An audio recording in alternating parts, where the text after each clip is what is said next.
Hello, a vlog. Time for a vlog. So, just a few odds and ends to talk about really this week. Is Trump a crook? Murders in London. More about housing crisis in London. Vaccination bots. An asteroid heading for the Earth, or a meteor or something. And clothes sizes.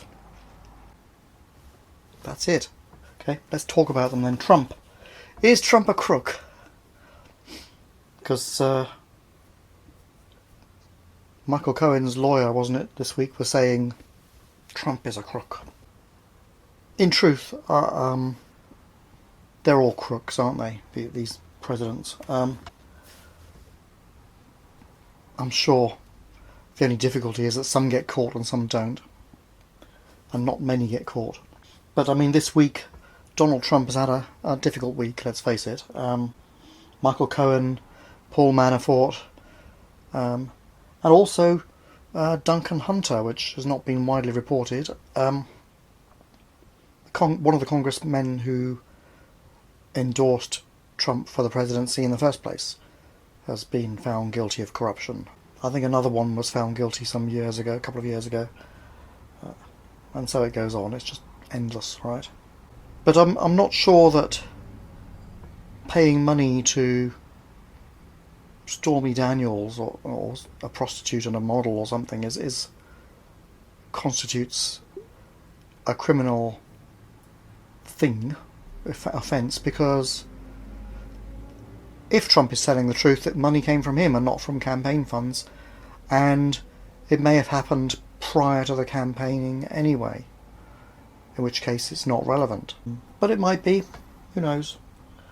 But we have to remember that all these presidents are crooks anyway, not just in terms like that, but also because they are starting wars, they're bombing people, they're ordering drone strikes, which kill innocent people as well as the military targets.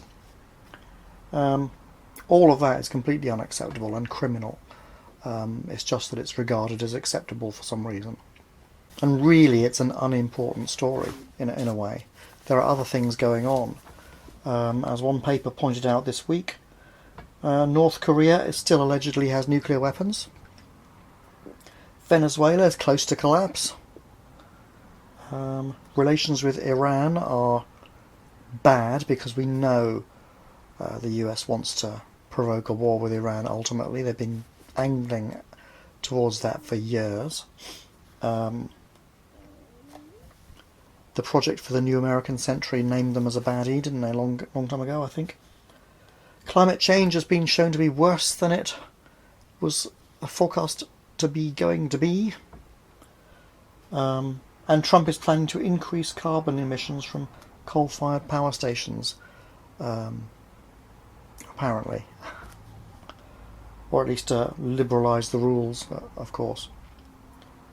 There's the trade war with China in particular. There's relations with Russia. Pretty bad, right? And there's been a hurricane in Puerto Rico. I've seen hardly any of these reported this week, actually. But I haven't been looking very hard. So, yeah, I can understand a lot of people wanting to get Trump out. Do you think he's better than Hillary Clinton still?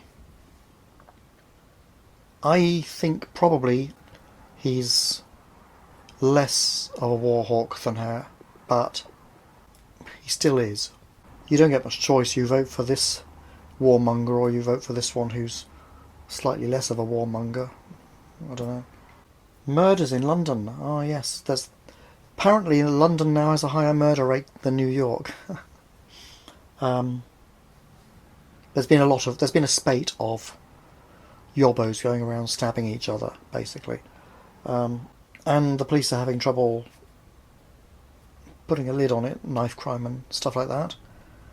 I've started to see propaganda posters about, I gave up my knife because I nearly died and stuff. So maybe it'll affect some of these brainless morons, I don't know, if they can read. But it has to be said that Theresa May, when she was Home Secretary, she did order the police not to chase moped riding suspects if they're not wearing if the suspects are not wearing a crash helmet, because said suspects might get hurt. So moped crime is up, apparently.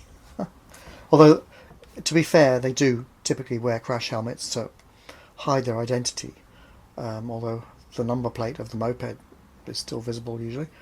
And anyway, it's illegal not to wear a crash helmet, and they don't want to draw attention to themselves, do they? The other thing is, I think Theresa May stopped the police from criminal profiling in the sense of doing stop and search on likely suspects in high crime areas, because she thought that would be racist. So, yeah, crime has gone up. Can't think why. Property in London. As you know, if you've listened to my vlogs in the past, prices in London are stupendous, okay? And I've just seen a report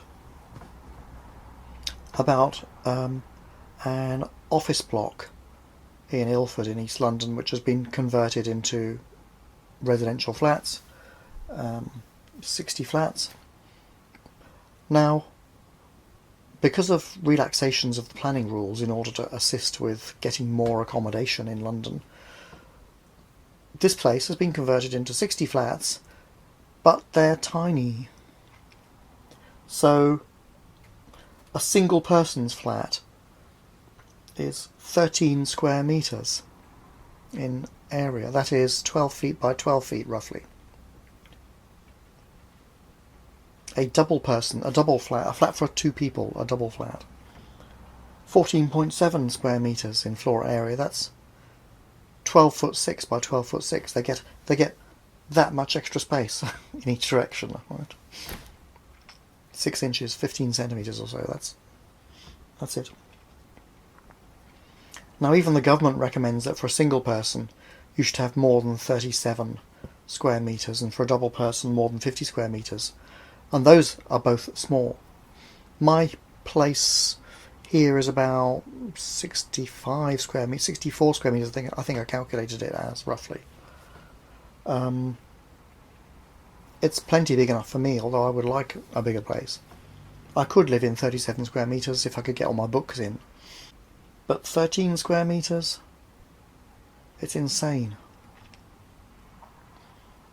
You're living in a 12-foot room, and in there is a cooking area, a toilet and a shower, hopefully closed off, and your bed, and a table, or something, a chair, a TV possibly. That's it. And the rents for these are estimated, because nobody would talk, to be between £335 a month and £694 a month, nearly £700 a month. That's based on what appears to be the case, that these flats are being used, although they're private flats, they're being used by the council to house formerly homeless people and families while they look for proper social accommodation. But the government has cut the grants for social accommodation, so there isn't any. So there's no decent accommodation. Let's relax the planning regulations and cram all these people in here. And let's not ask about all the drugs and stuff that is going on, because a lot of these people are criminals or mentally subnormal and generally troubled individuals. It really sounds like a great place. It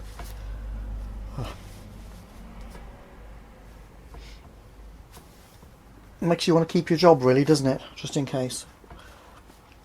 At least I can just about afford this place. Apparently there's a spate of, or there has not really a spate, there's a continuation of trolls, or bots rather, talking about vaccination on various social media sites. And some of them are saying, hey, it's bad, it'll do your brain in, and others are saying, it's good, I don't want to get measles. And they're all coming from the same suspect Russian source, okay? It's funny that there is a controversy about vaccination because it's pretty clear it prevents disease. I know there's this idea going around that it's associated with autism, but that has been scientifically discredited. Now, of course, the discrediting could itself be discredited at some point. You know how these things go.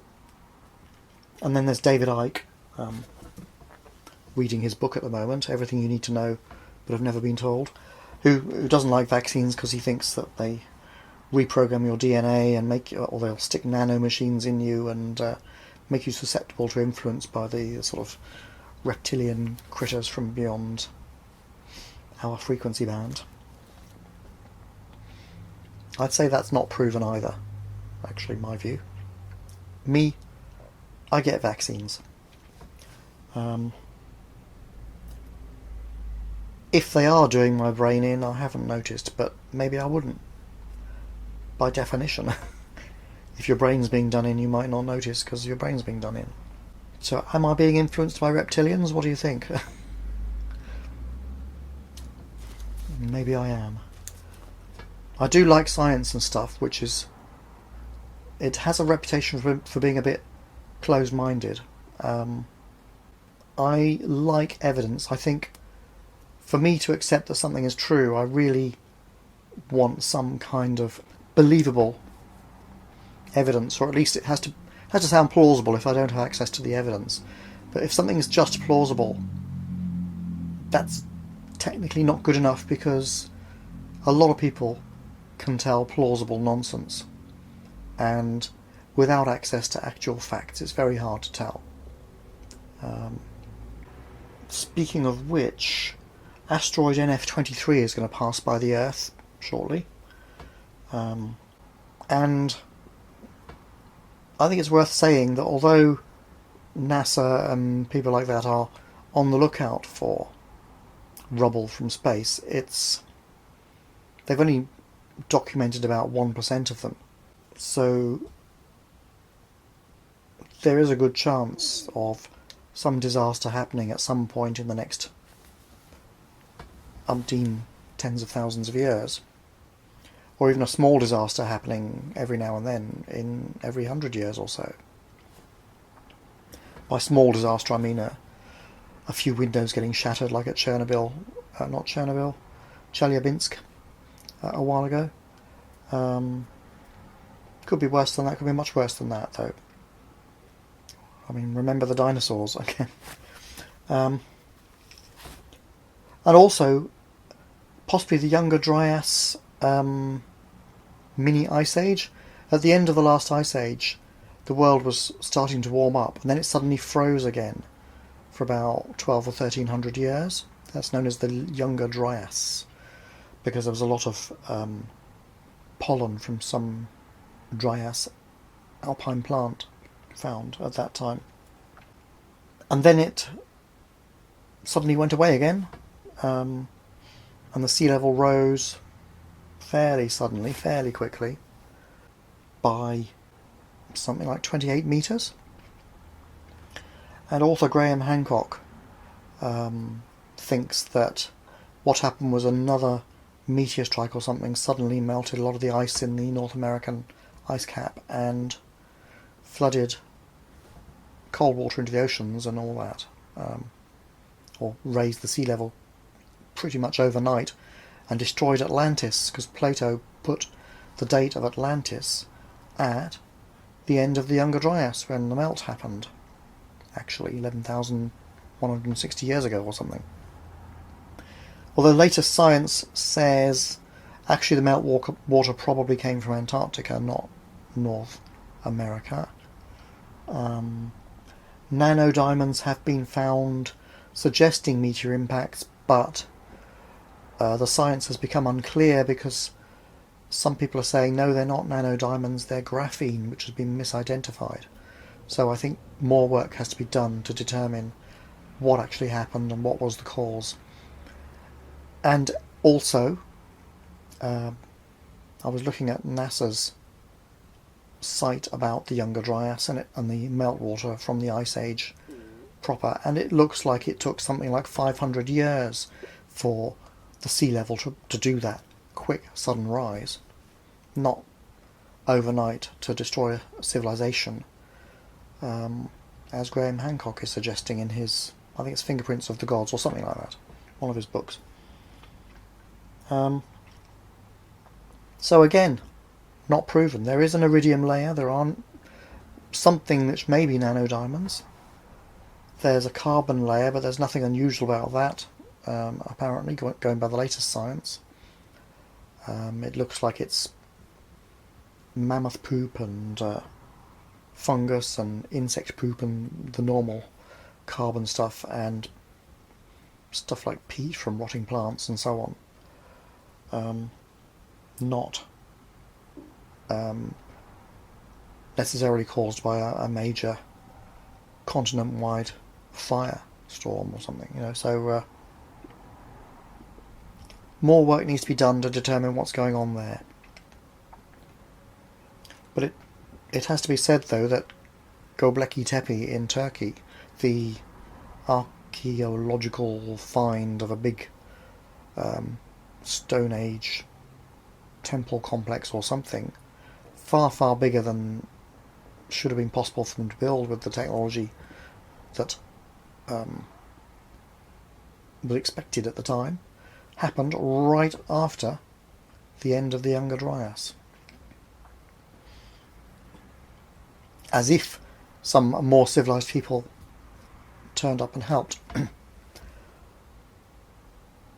So, a mystery, but the evidence is not clear. And what is it with clothes sizes? For years I've been buying shirts with 16.5 collar, and they fit. But the last couple of years I keep buying 16.5s and they're too big. I'm going to have to switch to 16, or I tried 15.5 and although I could wear it, it's a bit tight. So I guess I'm going to have to switch to 16. I know that it's rumoured that women's clothing sizes are too big because they are rescaling them, because as women get fatter they want to be able to say, oh, I'm still a size 10 or whatever.